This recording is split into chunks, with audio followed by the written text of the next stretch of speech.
नमस्कार। आज हम एक दिलचस्प किताब के एक हिस्से पर बात करने वाले हैं।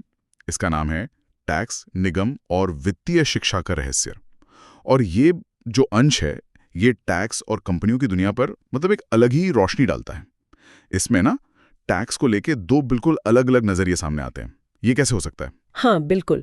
एक तरफ तो वो नजरिया है जिसे किताब में गरीब पिता का कहा गया है, मतलब शायद एक सरकारी नौकरी वाले व्यक्ति का नजरिया, जो मानते हैं कि भाई टैक्स देना तो देशभक्ति है, समाज की भलाई के लिए जरूरी है, गरीबों की मदद होती है इससे।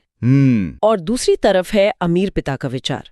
वो कहते हैं कि टैक्स का असली बोझ तो असल में मध्यम वर्ग और गरीबों पर पड़ता है, जबकि अमीर लोग वो नियमों को समझकर अपना रास्ता निकाल लेते हैं।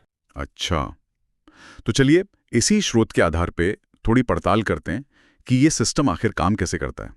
और जैसे ये किताब दावा करती है, अमीर लोग इन नियमों का फायदा कैसे उठाते हैं। शुरुआत शायद टैक्स के इतिहास से करें, जैसा इस किताब में बताया गया है। हाँ, ठीक रहेगा। किताब का कहना है कि टैक्स हमेशा से ऐसे नहीं थे जैसे आज है। शुरू में जैसे इंग्लैंड और अमेरिका में भी ये खास ज़रूरतें पूरी करने के लिए लगाए जाते थे। जैसे मान लीजिए कोई युद्ध लड़ना है तो उसके लिए पैसा चाहिए, और ये अस्थाई होते थे, मतलब टेम्पररी। अच्छा टेम्पररी। जी। और इन्हें अक्सर इसी नारे के साथ लाया गया कि अमीरों पर टैक्स लगाओ और गरीबों की मदद करो। रॉबिन हुड वाला आइडिया एक तरह से। हाँ हाँ, सुना है ये। लेकिन फिर ये परमानेंट हो गए, स्थायी। बिल्कुल और किताब के मुताबिक इसका नतीजा वैसा नहीं हुआ जैसा सोचा गया था, उल्टा हुआ। सही कहा। लेखक का तर्क है कि जैसे ही टैक्स स्थायी हुए ना, तो जो समझदार लोग थे, जिनके पास संसाधन थे, उन्होंने इसके कानूनी तरीके खोजने शुरू कर दिए। टैक्स कैसे कम किया जाए या बचाया जाए। यहीं पर फिर कॉरपोरेशन यानी कंपनियों का रोल, उनका महत्व सामने आया। उन्होंने कंपनियां बनाकर अपनी आमदनी को कानूनी तौर पर बचाने के रास्ते निकाल लिए। जबकि जो आम नौकरी करने वाला इंसान है, हाँ, जो सैलरी वाला है, उसकी तो तनख्वाह से ही टैक्स कट जाता है ना, उसके पास ज्यादा विकल्प नहीं होते हैं। तो नतीजा ये हुआ, जैसा किताब कहती है, कि बोझ धीरे धीरे खिसक कर मध्य वर्ग पर ज्यादा आ गया। तो ये कॉरपोरेशन या कंपनी चीज क्या है, थोड़ा आसान शब्दों में बताएंगी, और कैसे ये इस किताब के अनुसार टैक्स बचाने में मदद करती है?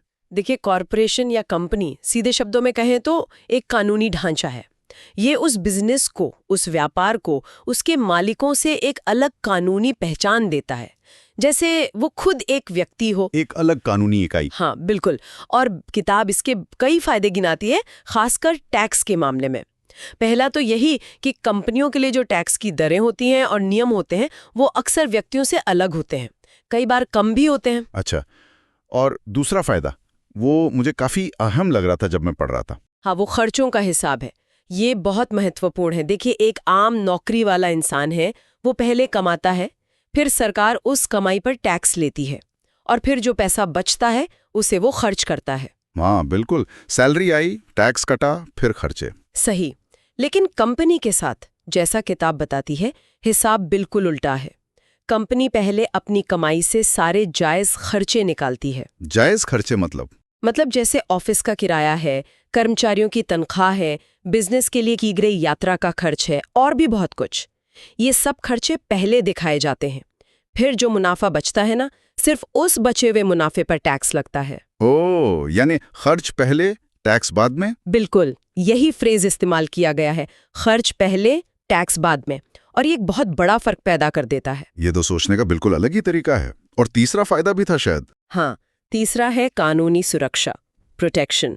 क्योंकि कंपनी एक अलग कानूनी इकाई है, तो अगर कंपनी पर कोई कर्ज चढ़ जाता है या कोई उस पर मुकदमा कर देता है, तो आम तौर पर मालिकों की जो निजी संपत्ति है, उनका अपना घर, गाड़ी, बैंक बैलेंस वगैरह, वो सुरक्षित रहती है। अच्छा, मतलब बिजनेस का रिस्क उनकी पर्सनल संपत्ति पर नहीं आता। हाँ, ज्यादातर मामलों में ऐसा ही होता है।